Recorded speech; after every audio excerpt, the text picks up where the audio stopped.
Hello rock fans, welcome to the Junebug Rancho. Before rock and roll, before the world was swept up in the counterculture movements of the 20th century, there was Aleister Crowley, a man who made rebellion his life's work, challenging every social and spiritual boundary of his era. Born in 1875 to a strict, deeply religious family in England, Crowley rejected his upbringing so fiercely his own mother called him the Beast. Rather than shy away, he wore the name as a badge of honor, embracing his role as an outsider and provocateur. Crowley became a poet, a daring mountaineer, and, most famously, an occultist. He joined secret societies like the Hermetic Order of the Golden Dawn, but soon broke away to forge his own controversial path, always seeking deeper truths and forbidden knowledge. In 1904, while in Cairo, he claimed to receive a mysterious text, the Book of the Law, from a supernatural entity named Was.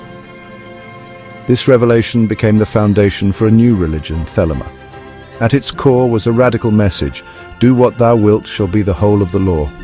For Crowley, this was not a call to chaos, but a challenge to discover and follow one's true purpose, to live authentically and without fear.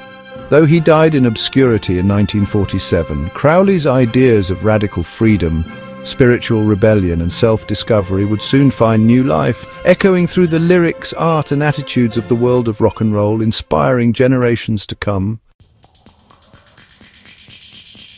Rock and roll erupted as a rebellion against conformity, shaking the foundations of a society that demanded everyone fit in. It was more than just a new sound. It was a cultural earthquake, a call to break free from the rules and expectations of the past.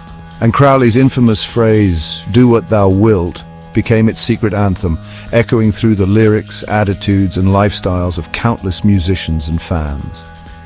In the 1960s, the phrase captured the counterculture's hunger for freedom, self-discovery and spiritual adventure.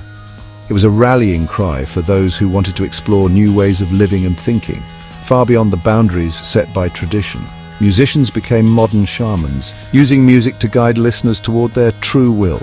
Their performances were more than entertainment. They were rituals of transformation, inviting audiences to join in the search for deeper meaning. Crowley's philosophy gave artists a spiritual justification for breaking rules, turning rebellion into a sacred act, and making creativity itself a form of magic. As the occult and mysticism surged in popularity, Crowley was reimagined as a visionary, not a villain. His ideas inspired a generation to look beyond the ordinary and embrace the unknown. "Do what thou wilt" became more than a slogan.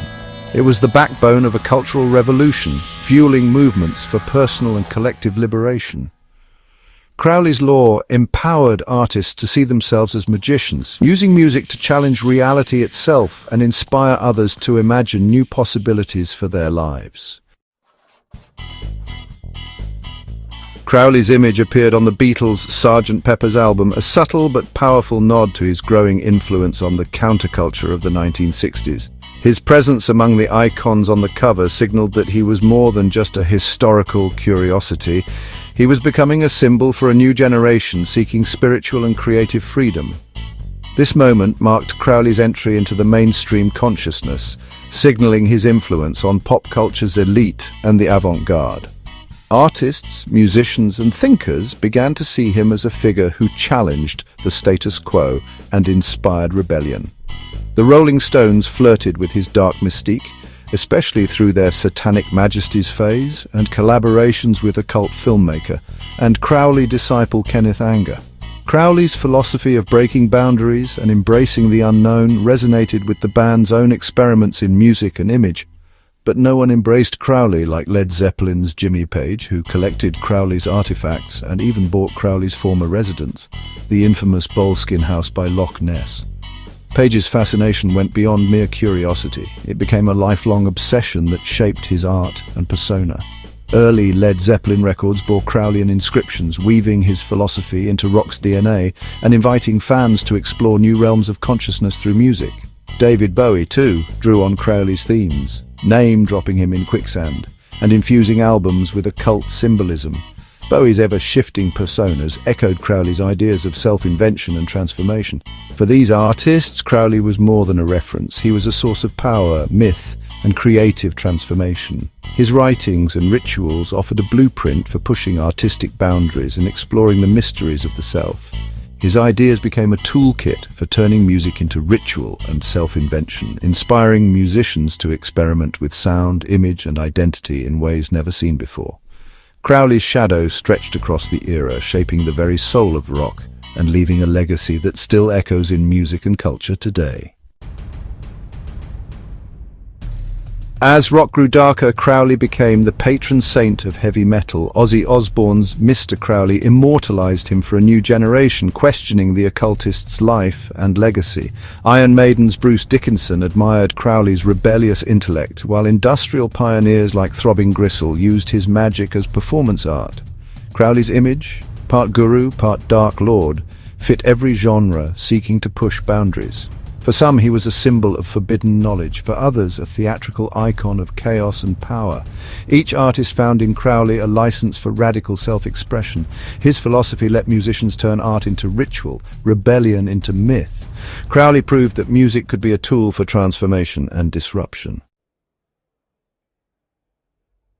Decades later, Crowley's ghost still lingers in music's shadows. His call for radical self-determination and myth-making remains irresistible to artists seeking authenticity. Today, his influence is often visual, occult symbols, ritualistic imagery, and the allure of the outsider. From hip-hop to pop, stars like Jay-Z and Lady Gaga channel his flair for spectacle and transformation. Crowley's ideas also shaped modern spirituality, inspiring new paths for artists to explore. He showed musicians how to turn their lives into art, their art into legend. As long as music challenges the status quo, Crowley's law, "Do what thou wilt," will echo on. Thanks for watching. Don't forget to like and subscribe for more rock and roll stories.